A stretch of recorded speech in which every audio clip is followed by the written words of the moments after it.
Yeah, no, for real, seriously. This is prep. We just fucking started talking about fucking black don't crack, and here we are learning the Why secrets. It don't. So fucking Vaseline, lotion. Yeah. I don't wear lotion. Is that so? That's like a thing that we should start doing. Oh my God, why don't you? I mean, what kind of lotion should you get? What? I'm uneducated on the lotion. Listen, see, first you see this right here. This Wait, is an important part. What's that right there? What's that called? I have no clue, but it's the worst place to get ashy. Oh shoot! You don't want to get ashy. Well, see, you're white, so you really can't tell. You can't tell. But I get cracked skin sometimes in the winter. That's ashy. That's oh, ashy. That's shit. white ashy.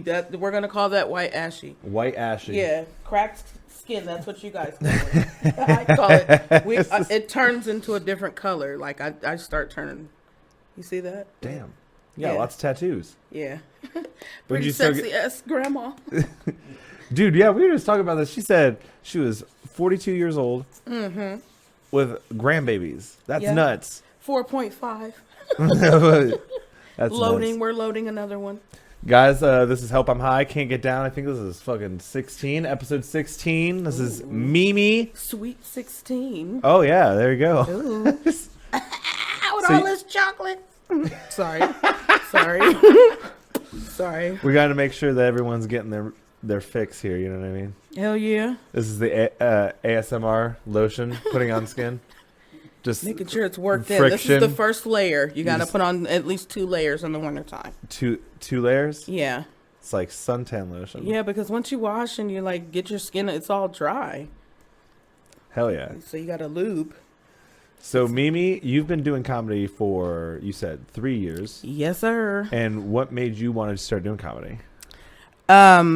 Just the fact that I've always been told that I was funny, like all my life, just growing up. I've always been able to make people laugh. It was an addiction. Like as soon as people start laughing, I'm just gonna keep on. Yeah, I keep on going. Stop. My mom used to say, she'd tell people all the time, don't laugh at her. Don't laugh at her because she's just gonna keep on going. So that was always the thing. So it's just like, I think it took for my kids to get grown and for me not to have anything to really hold on to. Empty nesting, I think that's what really started it. Empty nesting. The kids got grown, so it was like, I need something to do, so I'm gonna start talking shit. I might as well get this shit out. Did you have who was like your biggest inspiration comedy wise growing up? Like when you watched comedy, who was like your go-to? I don't think I had like one particular go-to. It was just like I liked to laugh. So and I like Def Comedy Jam. I grew up on I would watch Full House. Just because she's shit all in it all. Yeah, shit like that, because I'm a military brat, so I grew up around a whole lot of different people, so I never saw color when I was younger. That's the whole thing. But when I was younger, it wasn't an issue. It was just whatever. So I watched Different Strokes. We watched Golden Girls. We used to watch Matt like I watched R.I.P. Betty White. Yeah. Couldn't even make it to 100, bro. Damn, and I was ready to. I had my dress ready and everything. We was gonna kick it. We was gonna kick it for OB Dub. We was gonna kick it for Betty. Betty, damn. Okay. No, but see, that was my problem. I would always get off of it. But I just growing up around different people and different genres of people, and I lived upstate New York. I'm from Brooklyn, New York. But then, like I said, I'm a military brat, so damn, we moved all over. I lived in Germany. That's where my sister was born. Oh shit, you live everywhere. Yeah. When you say military brat, you mean yeah. We moved around the United States. You were talking about everywhere. Yeah. What was your favorite place? I can say Germany because I was about 5 when we lived there, so it was during the 80s. Okay. Michael Jackson, Big Thing, Prince, all that big floor model TVs and VCRs with the remote that you plugged in and that type shit. I loved that type of stuff because I can remember it now. It's nostalgia. Now it's throwback and shit. But that was my life, and throwback. I loved it. Right, yeah, I loved it. Then we moved to upstate New York, and we lived in this Amish town. Okay. What was that on, called? on a military base. It's called Romulus, New York. Romulus, New York, some like fucking alien ship. like it was a military base, and then outside of the base was an Amish town, and then they had like one school with like all from kindergarten. Me, my brother, and my sister, who are all 5 years apart, all went to the same school. Shit, like one of those one schoolhouse. It was like one building. It was like in the Amish community. uh-huh. Did you guys have to dress up and everything like that? No, but it was the whole the school. I think really existed because of the military base that was out there. Like there were regular people.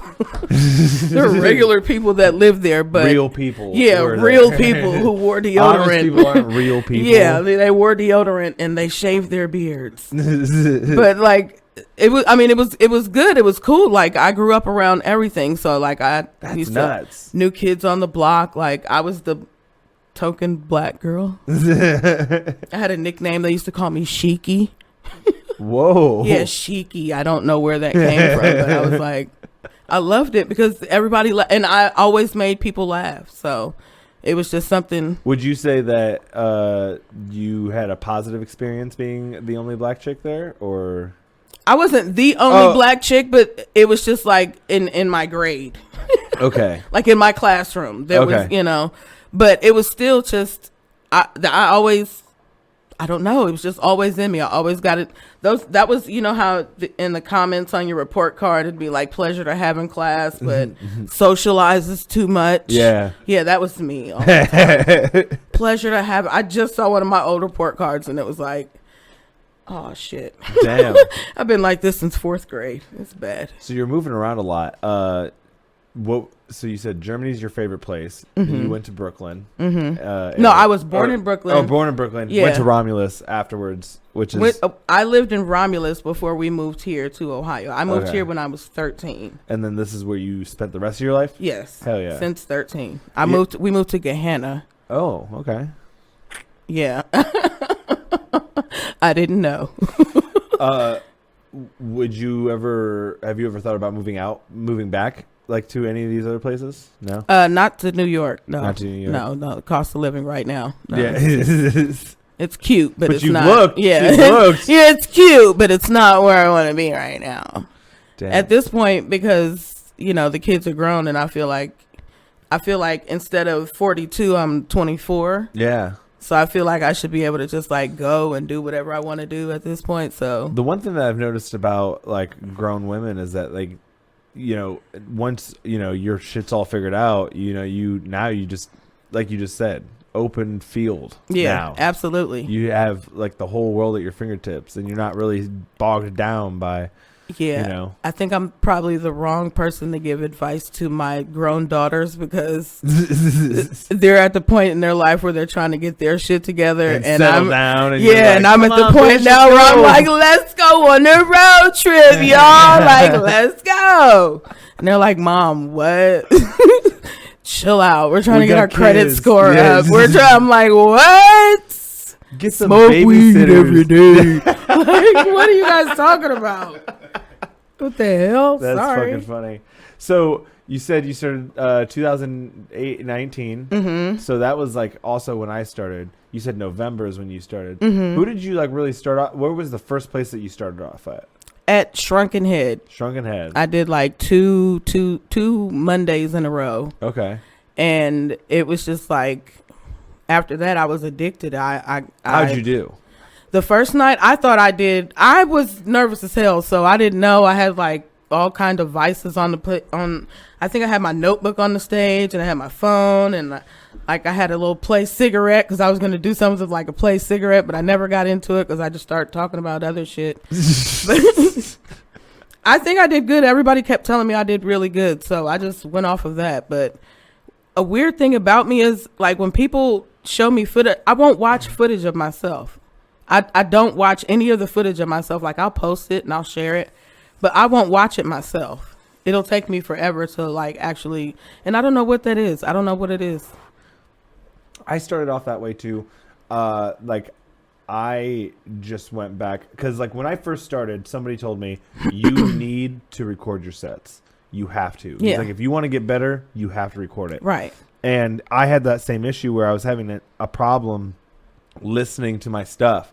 So I just kept recording them. I never listened, but I would just record every single set. And I still have them all. And I actually went back and listened to some of them, and I was like, wow, that was really bad. like, dude, holy shit. I should have gone back way sooner and listened to that, because then I would have fixed some shit that I definitely, I don't know what the fuck I was doing back then, but I definitely get it. And then the podcast definitely helps too, because like now that I have to like go in, sometimes, you know, we find clips or whatever, you know, when we think shit's really funny or whatever. And it's like, you see yourself all the time and you hear your voice all the time now, especially now that I'm like actually listening to my clips. I'm not doing much with them, but I'm still listening. Right. You know what I mean? We were talking about how we both have issues with writing. Yeah. Oh God. Dude, it's like, I think that the whole writing thing is what actually, you know, makes a comic, because, you know what I mean? Like, we can be funny in conversation and everything, but it's like, you know, when we try to get shit down on a piece of paper, like, wow, maybe not. Yeah. And then you realize that sometimes you're just kind of like running on, like you're trying to tell a story. And, and you're like, wait a minute, hold on now. This is a whole paragraph or something, dude. Like, I had some guy telling me a story about how he got he had a threesome, and that was like the end of it. You know what I mean? And I was like, he just kept building up on it. He's like, yeah, we went to this place, we were getting all these drinks, stuff like that, and then the wife came over, and I was like, whoa, hold on. Did you bang? He's like, all right, hold on. Right. But then we went afterwards, and I was like, no, tell me the end of the story. Please. Like, I don't care about how many ice cubes you ordered in your drink, and they gave you the I don't give a fuck. Just tell me. You got laid? Hell yeah, dude. That's the important part. But you know, he's a really good storyteller though. And it's like, that's like one of the things that I suck at. But at the same time, he also writes all the time. Yeah. And I don't. Yeah. So it's like, if you're on stage, maybe all those details are important, because, like, you know what I mean? You're trying to either elicit laughs or whatever, but it's like, I just want to know. Yeah. Did you get laid, dude? Yeah. What happened, Mike? Just tell me. That's what they've been. Have you seen those videos? Okay, maybe it's just me, because I don't have a life. I'm single. I'm single. But there's these videos that are like on Facebook or whatever, and it's like, they're like 30-minute videos of somebody who's supposed, like, something that should just take 2 seconds to be achieved, but instead they're like drawing it out.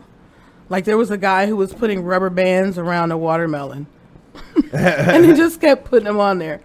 And I just kept watching for like 30 minutes. Yo, so recently I will say that I've been on TikTok and I've been watching this guy take eggs and he like I haven't seen the beginning of it yet, so I don't know how he gets into the egg, but he like breaks the shell and then he takes like little tools and then he just like goes around and just breaks the shell off of the fucking body of the egg. Yeah. And I'm like, I watched that for like an hour. Yeah, it's bad. It's bad. It's really fucking bad. You follow one reel and then it's like, next thing you know, you're just scrolling. I watched him break one today, so it's fine. Fuck him. Yeah. I stopped after that. I was like, this guy's not even real. Fuck him. After how many hours? Yeah, I know. I was like, how much of your life? Who's winning, actually? Right. Oh, shit. Fucking A. So you lived in New York a little bit. How long did you spend in Brooklyn? I was born in 79. My parents got married in 81. I think we moved and like we lived in Kansas when I was like little. Then we moved to Germany because I was like 5, and I only remember that because my sister was born there. And then we moved back to the States in like 86, 87, upstate New York. Moved here in 92. Been here ever since. So you don't really remember Brooklyn that much? No. Okay. No. How was it? How was growing up in that military base? Growing up in the military period was just interesting because it was I didn't appreciate it, of course, until I got older and I realized, you know, what it was. Because when you're younger, you don't realize that you're living in Germany. I Yeah. mean, you just It's just a place. Yeah, you just, you got to go to school in the morning. Like, it's just regular kid shit. You don't realize that, you're on a German Fuck army. this place. Yeah, it's just like, where's the cereal and milk? Like, I don't give a fuck about all this other stuff. But yeah, it was fun, but I don't know. Interesting though, like, just the school system, like, have like the things that I didn't understand that we were Americans living in a foreign country. Oh, you know what I'm okay. saying? So it was just weird, but it was also fun. Just, Okay. I don't know where the fuck I'm going with this. Yeah. I'm high and I can't come down. Yeah. That's what this is. This is what this is all high. about. That's so nuts.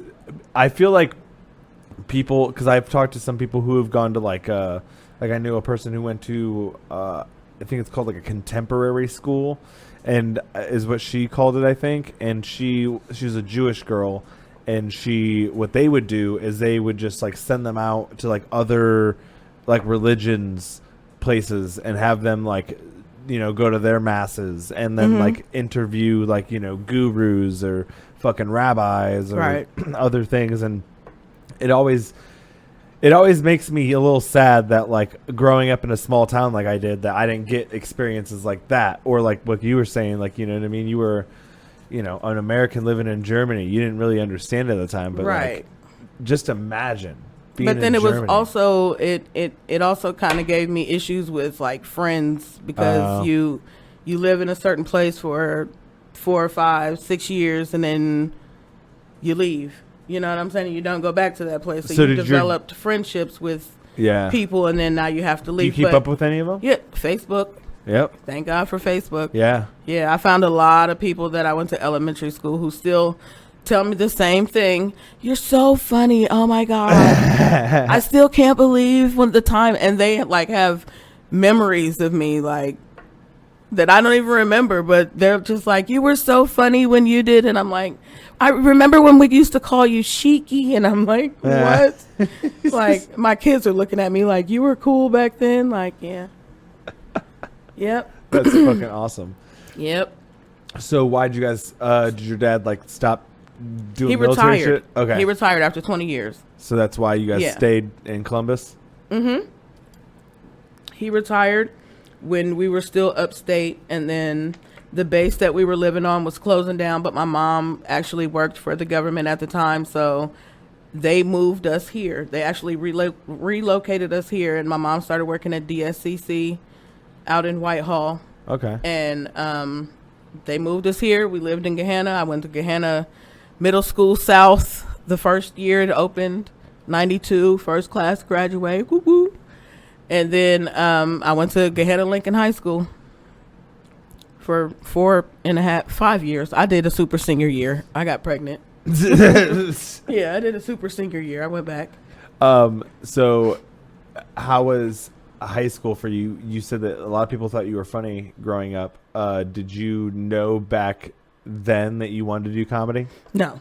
Really? No. It was just something that people always knew me for. They always knew that I was funny. They always knew that, I'll do an impersonation, or I'll do a voice or an accent or something, and it'll keep people laughing. So people just knew, that I would make them laugh. So it was never really an interest of getting it. I'd never thought that I could do that. It was never like, I want to get on stage. It was just, I'd watch just everything, anything that was funny that had a punchline that just, whether it was like my genre or anything, like I just liked watching anything to make me laugh. Yeah. Because I knew that I can take that to school the next day And then and make somebody else some laugh. shit up. Yeah, exactly. Throw my own little spin on it. And then you also said that you're a fucking hairdresser too. Mm-hmm. Licensed barber and cosmetologist. Did you do that right out of high school? No.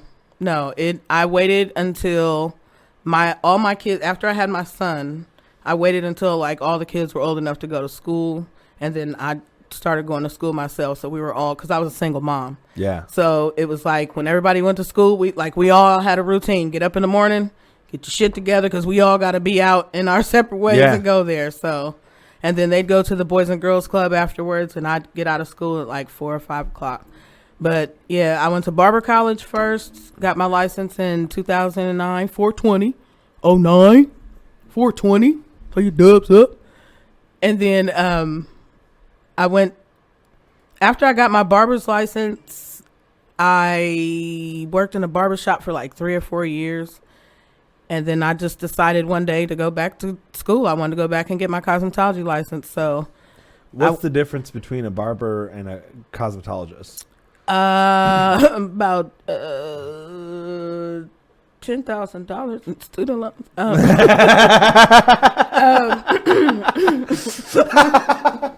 Like, let me ask you this: was it necessary? For me, I thought it was, but now, like the way things are going now, you don't even have to like necessarily go to and complete all those. I have 3,300 hours worth of education through the barbering and cosmetology licensing. So then I felt like it was necessary because I think my issue was after I graduated Barber College, I wanted to get a job at this place called Lady Jane's. They were just opening up and it was like this big franchise thing. Yeah, Lady Jane's. And I was like, oh my God, that's so, like, I just thought it was the dopest thing because as a female barber, it's like, you know, you want to work in a female barber type, you know. So I'm like, yeah, let me go. So I go and try to get a job there. And they're like, yeah, well, unfortunately, we don't hire barbers. We only hire cosmetologists. So then you're like, fuck. And I'm like, well, wait a minute. Because what is this? Like, this is a this is a place where you guys are only cutting men's hair, right? And she's like, yeah. And I'm like, but that's what a barber is, right? Like that's what a barber does, right? And then she was like, yeah. She was like, but we only hire licensed cosmetics. So that literally like just put a fuel under my fire because I'm like, in barber college, they teach you like a chapter or two of cosmetology type things, like, but it's not something major that's a part of because your major focus is cutting on hair.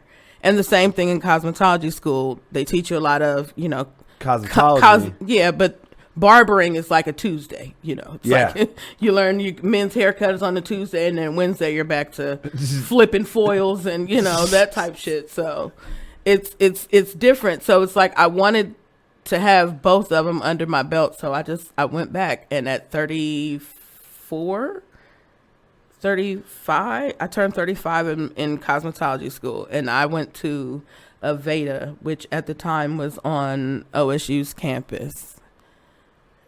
And holy shit. Did you get a job?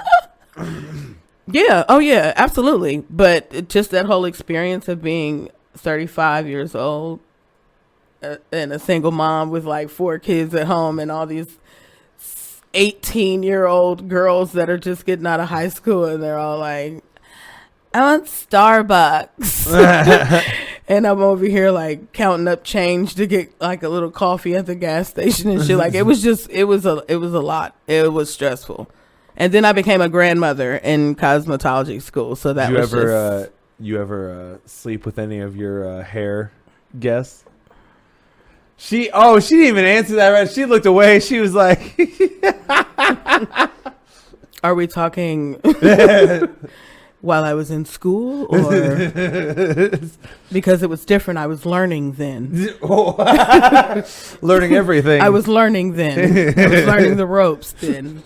That's funny. But yeah, hell yeah.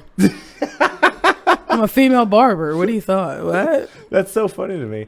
It's really funny because for some odd reason I feel like the very first, I don't remember why I remember this. It's probably like one of those traumatic moments as a child, but like I remember for some odd reason as a child seeing a video of like this girl giving this dude a haircut and then they just start having sex, and I was like, that was definitely common? a porno. That was definitely a porno. Like, you were watching the not so barber shop. I've seen that porn. I got that one it's on a disc at the house. I was like, whoa. I was like, do they do this often?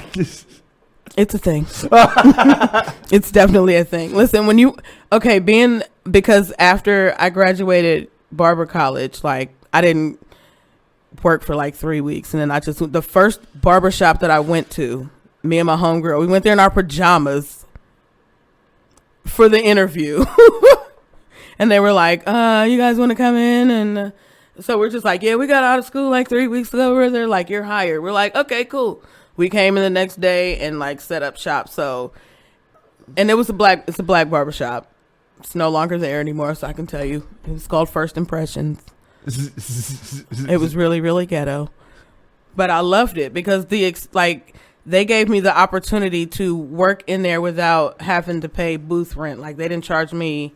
They didn't charge us anything for like. As a hairstylist, you got to pay like, whoa, I didn't know that. Yeah, like if it's a private, like if it's a like Smart Styles, like where I was working in Walmart, you get minimum wage. You're on a contract, you get minimum wage.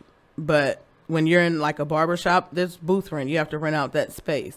Whoa. So usually booth rental is like, now it's up to like $200 a week.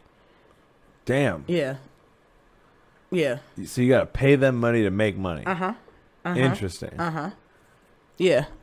Yeah. So they didn't charge us for. And hold on, let me understand this. So they make their own pricing, but so you go with how much of the money of the haircut do you get then? When I was working at the barbershop, I made all my money. That was all my money. Okay. But it was just like at the end of the week. But like, let's say you're renting out a spot. How much of that money of the haircut do you get? Let's say the haircut's $35. How much of that money, if you're renting out the spot, do you get all that money? Yeah. Okay. So, yeah. Okay. It's literally up to you to, get all your money together, all your ducks in a row at the end of the week, and make sure that you're making your payments on. Heard. Okay. So it's almost okay. So that's kind of interesting because that's I mean it's not the same, but it's like I used to deliver newspapers, and like there was like an amount of money that you were supposed to pay them. Like this is how much like papers we've given you for the month that you've delivered. Like the difference is yours. You know what I mean? So it was like I kind of understand that. So you were just collecting all of the money. And then you were just giving them their cut or whatever. Yeah. Whatever. That's interesting. When they first started, I think they started us out at like $50 a week. And that was like literally maybe 3 months after we were there to getting our, like establishing clientele and giving us the opportunity because we were new to the area. So it was like they gave us that opportunity to build up our clientele. And then they start seeing that we had that momentum or whatever going. And then that's when they start charging us, and they literally start. I think it was like $50 a week we started.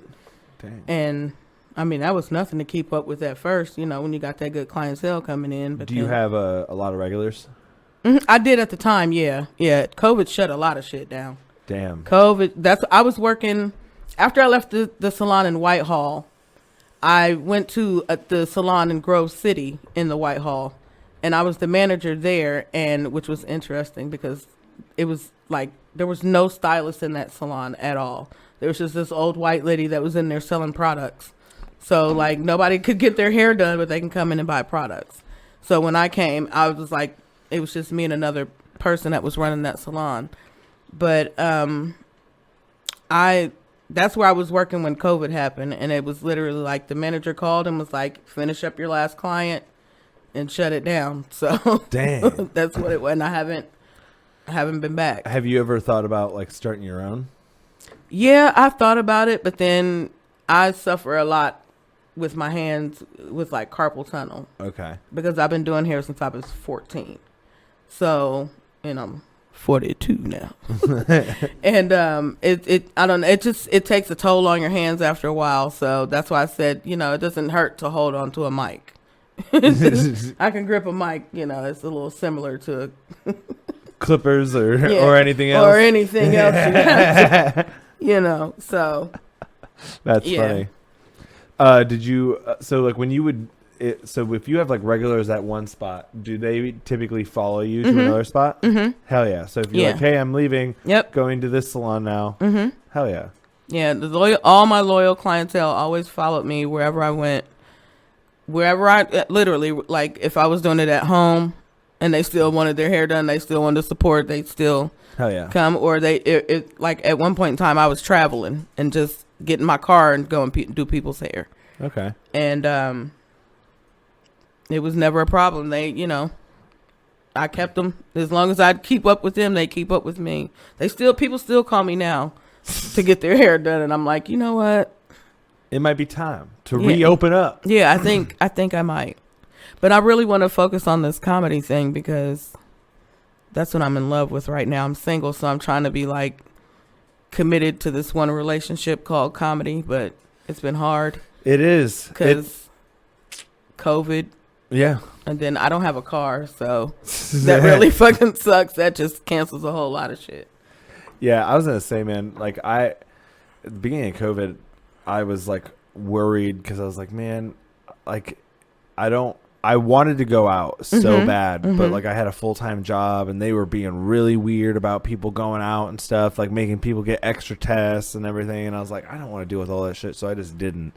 And I kind of feel like I like hurt myself in a way with comedy, but at the same time, it also, in my opinion, like it helped out in a way because then I realized that my comedy before was shit. And I was like, what the fuck am I doing right now? So it was like almost like I realized that I was like not doing exactly what I wanted to be doing. Right. And so then that's when I started doing like comedy that I wanted to be doing. But now I'm like at the point where it's like, all right, maybe I need to tone it down a little bit. So it's like figure out, you know, I'm working on, you know, certain things. Like right now I would say like getting new material quickly is like the next big thing for me. Cause I feel like right now I have jokes that I've been working on since, you know, either before the pandemic and then jokes that I made after the pandemic. And I have jokes like, you know, that I've made, but like, I feel like there are just so many people who have new shit every fucking day. And I'm like, dude, how? No, here's the thing. I just need a car. If I had a car, I would be at every open mic simply because I just feel like I have so much built up comedy in my brain. Like because I'm around my grandkids all day. Like I have a 2-year-old and a 1-year-old that I'm around all day.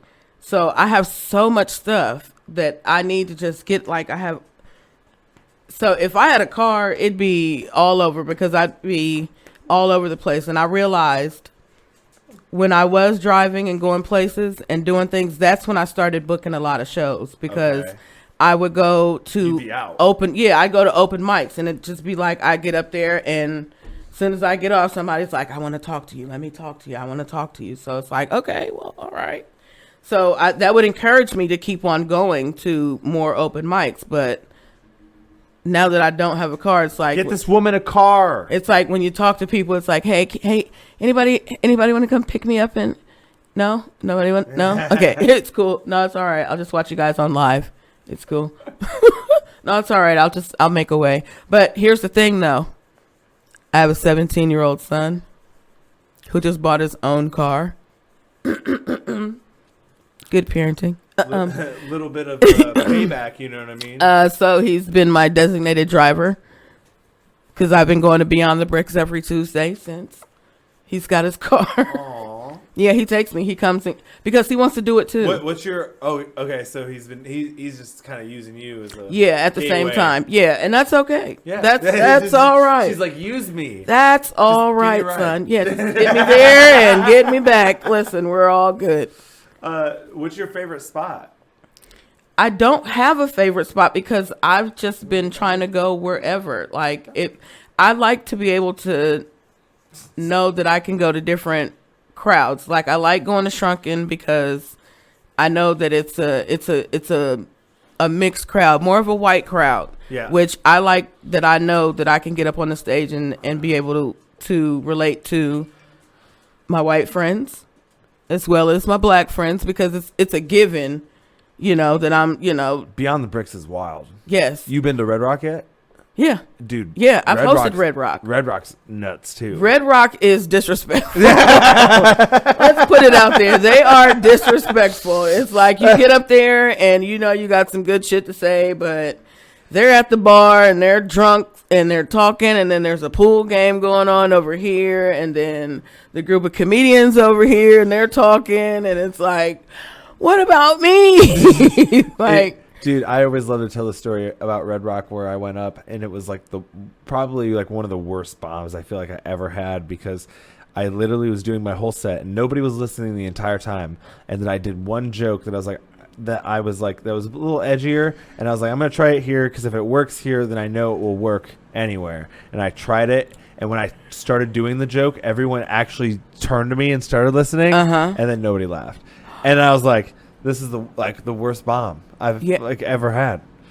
Because they make you feel like that. Yeah. They really make you feel like that. So, but for me, it was more like, oh, you bitches, I'll be back next week. You got me fucked up. I'll be back next week. I always talk about, I love watching Yale when he goes up there. Yes, Yale's a fucking murderer. Yes, he is. I love working with Yale. Yeah. He's great. Dude. Fat Yale. Shout out to Fat Yale. Fat Yale, dude. Shout out to Fat Yale. What's going to happen when he loses all of his weight? I don't know. Do you think I saw his pictures when he was like skinnier, and I was like, I don't know if I like skinny. I always picture, you ever watch the movie Ants? Yeah. I always picture the fucking dude with the fucking super big jawline. Sylvester Stallone play that character. Oh my God, Yale, don't do it. Yale, keep like the last 13 pounds. You don't have to lose it. You don't have he to had lose a fucking it. jawline. Yeah, like bro, yeah. I was like, damn, son. Yeah, keep the beard too. I was gonna say his people are different without a beard. Yeah, I'd shave my beard and I'm salty because then all those single girls were at the Shrunken Head last night. And I was like, God fucking damn it, dude. It's the beard, man. I'm telling you. You can't shave it. It's the beard. It's like the makeup for guys. It really is. It really, oh my God, it really is. And it's like all we have to do is just wash it. And they're coming up with all kinds of stuff for you guys. Yep. And you guys just neglect it. Yeah, you guys just neglect it. It's like the lotion on our skin. Yeah, and you guys are just like, why does it itch so much? Why does it itch? It's like, well, you can go and, wash it. And then you can moisturize it like you do the rest of you don't do that to the rest of okay, sorry. What would you say that like the hairstylist business has given you a lot of fuel for comedy? Oh, absolutely. Yeah. I feel like standing behind the chair, like I said, is like standing behind the mic because the only difference is the people that are in front of you can't really see you because you're standing behind them and you're like servicing them. Look at that mirror. Not all the time. Not all the time do they have a mirror. Not all that's one of the cardinal sins. Don't give the client the mirror because they will hold that bitch and not give it back to you, and then your 20-minute haircut is turned into a 40-minute haircut because every 10 minutes they're like this holding up the mirror. But yeah, like just being able to listen to other people's experiences, and you're standing behind the chair like, what the fuck? And you ever take stories that they say and use them on stage? I've written them down. I don't necessarily get them all the way out on stage, but I've had experiences that I've had to talk about on stage because it's just like, this shit doesn't happen to just anybody. What's the craziest haircut experience that you've ever had?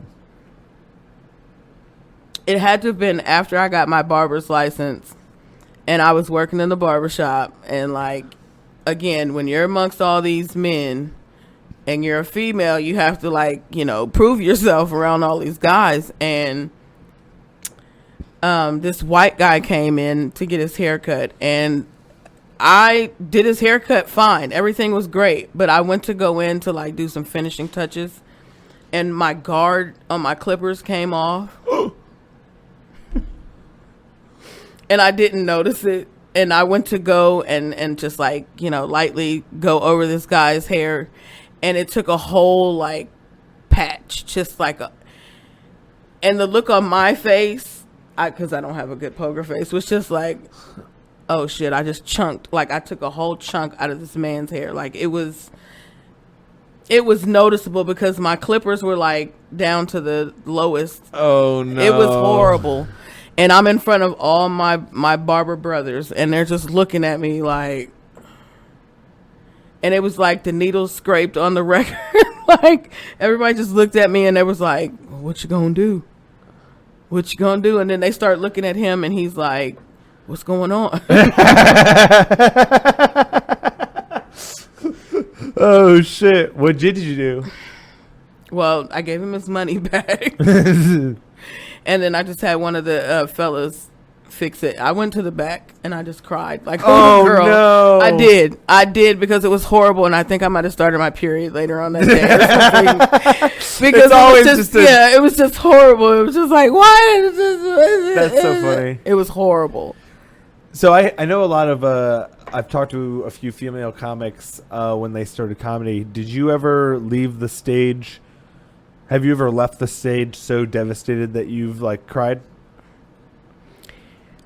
Have you ever bombed super hard? To me, I feel like every time I get up there, I bomb, which is weird. But I don't know if that like helps me or it hinders me. But I just feel like every time I get up there, because I feel like there's so much that I should have said, but because I got off subject or whatever, that I should have said this, or I should. So That's good though, because I hear that like if you're having those thoughts, at least your brain's working in comedy. Yeah, I feel like that too. And then that's when I'll sit up all night and just think about that shit. Like, but you won't write it down.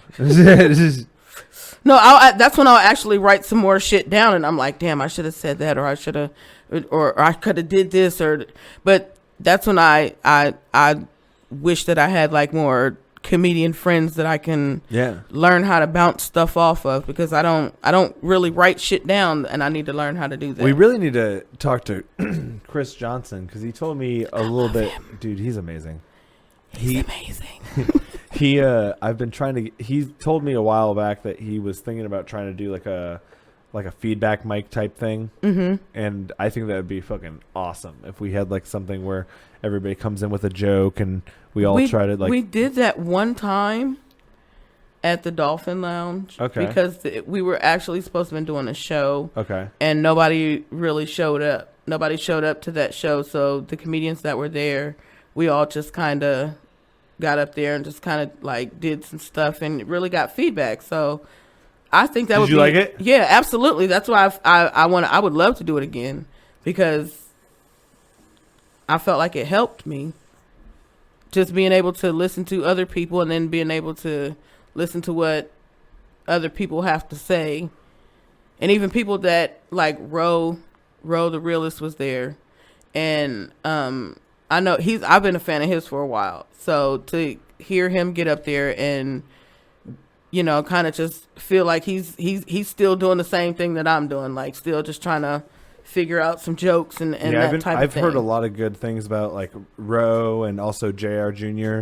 I've heard a lot about them that and like I should get them and stuff like on the podcast. Absolutely. Both very funny. Next week I have Def Goldblum, you know Def Goldblum, and then J Brock as well. Yeah. Yeah, Jay's good too. Yeah, Jay's really good. I can't wait to. He's hilarious. I can't wait to hear what he has to say. Yeah, he's a lot, but he's really good people though. So let's see. So hairstylist, comedian. You got anything else that you do on the side?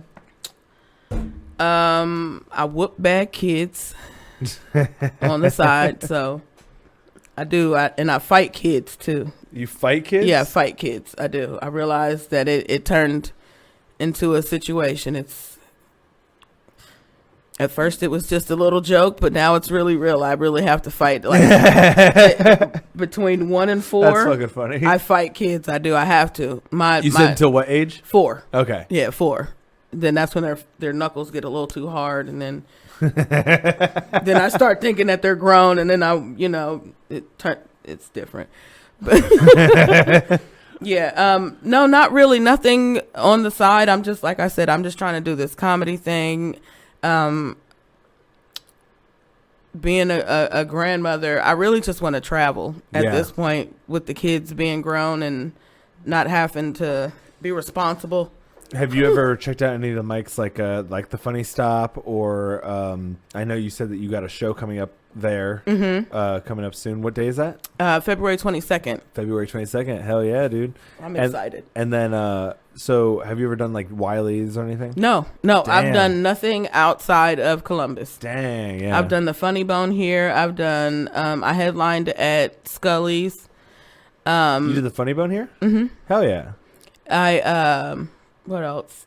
But then it's like every other place since COVID. yeah.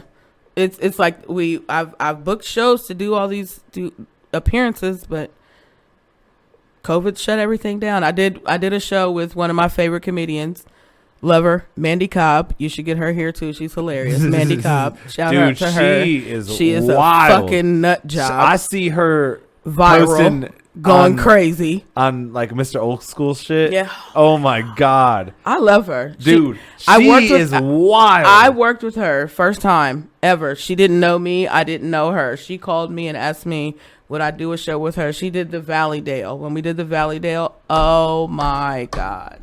That was one of the best shows I've ever done. Simply because the energy in there, it was just like, it was so full and so fun. And it's like, she needs to get on her shit for real. And I'm telling her that for real. Like, because we were going to do another show. I had booked another show with her in November and we were supposed to do it, but due to COVID, it was downtown at the, Columbus Athenaeum, something like right downtown, like a nice big old building. Nice, like. Do you think that the COVID shit's ever gonna end? What do you think? I don't know. I'm gonna knock on wood because I haven't caught it, like this whole spiel, the whole COVID bid. Princess. I've been staying in the house, so I haven't had any like symptoms. None of my kids have it. None of my grandkids have had it. Dang. We just stayed. Yeah, we stayed to ourselves. We stay in the house. That's it. I don't know. I'm scared because I think because like what is it ever going to end? Like, are we ever going to stop wearing masks? Like, this is weird that I still have this on. Yeah. And it's like second nature because it's just like, oh, you got to wear it when you go in. It's just weird. I don't know. I can't get with it.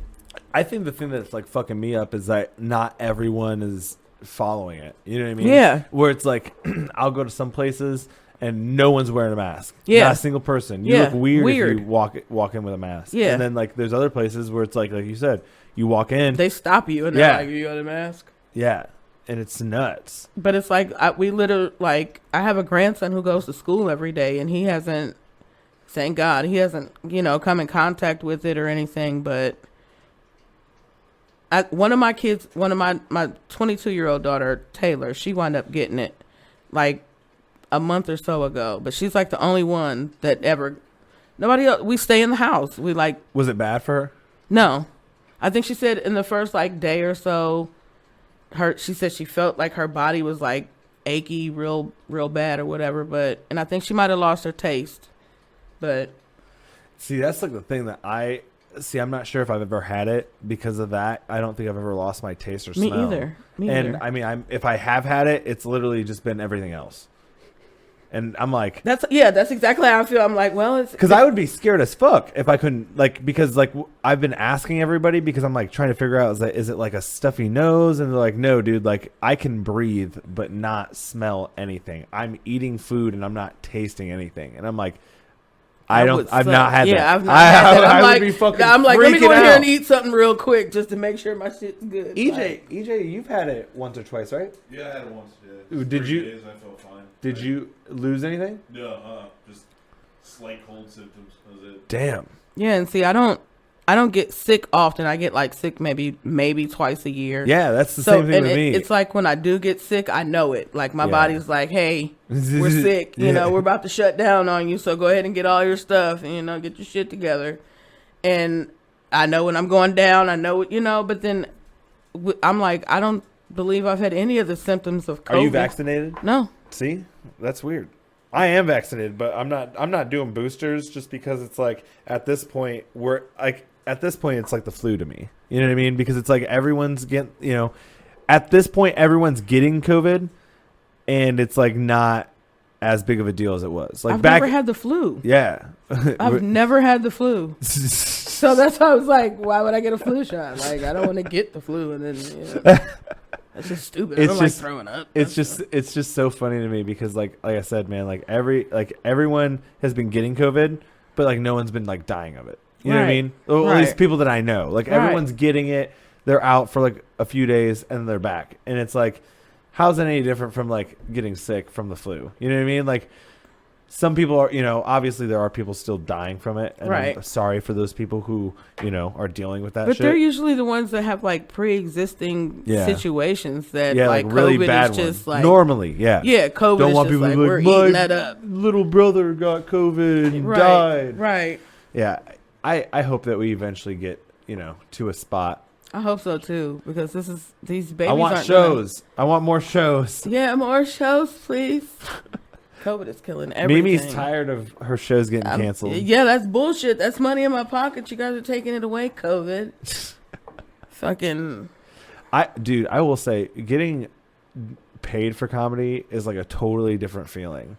When you're doing this, like, because I'm just starting to dip my toes into like getting some money, after doing some sets, and it's like, dude, this is amazing. Even if it's not a lot, you're just like, yeah. Like $10, $20, you're like, okay, fuck yeah. Yep. It's like, yep. It was impromptu. My friend, it was her mom and her sister's birthday. Like they're like a few days apart, so they just had a big birthday party, and they're like, oh yeah, by the way, we need you to perform like 15, 20 minutes on the mic. I'm like, hey, what? Hey, I'm like, hey, yeah, hell yeah. Hell yeah. They're like, yeah, we need you to do something. I'm like, okay, that's cool. awesome. How'd it go? Great. It's on my Facebook. Oh, shit. Somebody recorded it and put it up there. But they were just like, I was like, after I've had how many drinks? Yeah. Like, now you want to tell me that I'm going to get on the mic? I had drinks. They were out smoking, everything. They were just like, here, eat some more, drink some more. You're on in 5. I'm like, that's awesome. yeah, but I feel like because they know me and they know that I'm like, I felt like I was literally around family. So it's just like I'm on the mic and I'm chilling with my family and I'm talking shit about everybody in the room. So for that's 15 amazing. minutes, that was great. And they gave you money for it. And they gave me money and free liquor and free, like, what? That's awesome. I was going to say, I've thought about it, but I haven't really like, I don't know, just like doing like a party or like a small like little thing like in an apartment or something like that. It just like seems weird to me. But I know like people like Simon's been doing lots of apartment shows. Fucking I know some other people have like joined him on the apartment shows, but it's just like crazy to me. I can't even imagine just like, hey guys, come over to my apartment or let me go to your apartment and do comedy. That would, now I haven't done one yet where I'm like literally standing in the living room. I was glad that this was it was like a he works at a rental building or something, and it was just like their party room, like their common area or something. Oh shit. So it's like a big area with like a pool table and TV. How many people were there? Probably like 30 or 40 people, maybe. Damn. Like, yeah, probably like 30 or 40 people. They had like a little backdrop or whatever for pictures. It was cute. It was cute. We had fun. It was nice. Especially getting paid just like on the last minute. Like, oh, don't mind. I'll do it. So you said 22nd, February 22nd? Yeah, February 22nd. Is the show, and you're doing that with Jack Shepard? Jack Shepard. The Funny Stop. Yes. Hell and it's yeah. hosted by Sister Lou. Shout out to Sister Lou. Dude, I love her. I do too. The reason why I love her so much is because I don't think she has like what I imagine New York style hustle for comedy is like. You know what I mean? Like because when I'm watching shows or whatever, you always see him passing out flyers like, come watch me do a set, come watch me do a set. And you just, when I first started doing comedy, she's like, hi, I'm Sister Lou, here's my business card, you can call me. Oh, call me whenever you need me, baby. And I'm just like, oh, I will call you. You just want to lay your head in her bosom. Just love her every time. Dude, and she's so positive. I love it. She is. She's so sweet. I Yeah. can't wait to work with Dude, her again. shout out to Sister Lou. Sister Lou.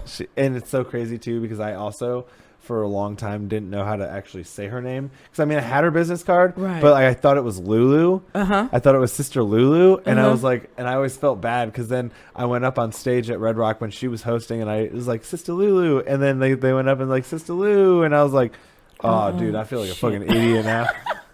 Well, how do you think I feel? I think the first night or the night that I hosted at Red Rock, Jason Banks was there, and I fucked up his name. How you fuck up Jason Banks? Because I was nervous. Okay, first of all, I didn't even understand like who Jason Banks was. Like he hadn't even accepted my follow request or whatever. So I was still just like pending, like hoping that I get to figure out who this guy really is, because everybody's like Jason Banks, and I'm like, and then he finally accepted me, and I was like, oh my God, it's Jason, and I don't even know what I called him, but he just looked at me like,